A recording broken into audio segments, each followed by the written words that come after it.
Hello everyone, আমি পায়েল। তোমরা সবাই কেমন আছো? আমি আমার জন্মদিনের সেকেন্ড মিনি ব্লগ নিয়ে চলে আসলাম তোমাদের সামনে।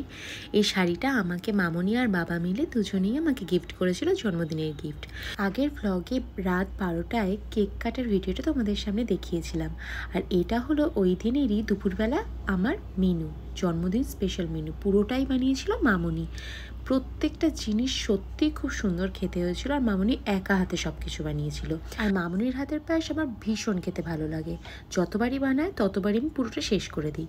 এরপর আমি আমার খাওয়া দাওয়া শেষ করলাম দুপুরের। আর রাত যখন হলো, বর হঠাৎ করে আমাকে রেডি হতে বলল, আর আমরা দুজনে বেরিয়ে পড়লাম ডিনারের জন্য। বর আমাকে নিয়ে যাচ্ছে ডিনারের জন্য, যেহেতু জন্মদিন ছিল ওই দিন আমার।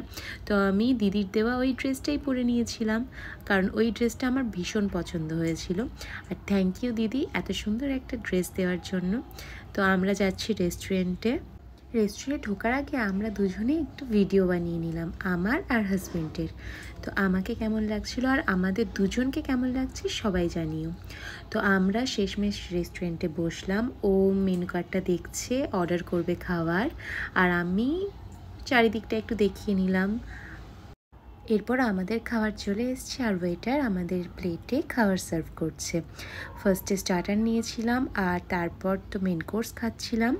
সত্যি খাবারগুলো ভীষণ টেস্টি ছিল, আজও আমি ভীষণ মিস করি ওই খাবারগুলোকে। তো খাওয়া দাওয়া কমপ্লিট হওয়ার পর আমরা চললাম বাড়ির দিকে।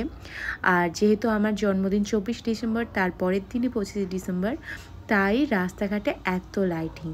দেখো আমি পুরো ভিডিও করেছি, মানে এত সুন্দর লাগছিল না কলকাতার রাস্তা। তো ফার্স্ট টাইম আমি জন্মদিনের সময় ক্রিসমাসের এই মজাটাও নিয়ে নিয়েছি একসাথে। তো বাড়ি ফেরার পথে মামনি আর আমার জন্য আমার বর আইসক্রিম কিনেছিল, তো সেইটার ভিডিও নিলাম। বাই সবাইকে, সবাই খুব ভালো থেকো। আবার নতুন ব্লগ নিয়ে তাড়াতাড়ি আসছি।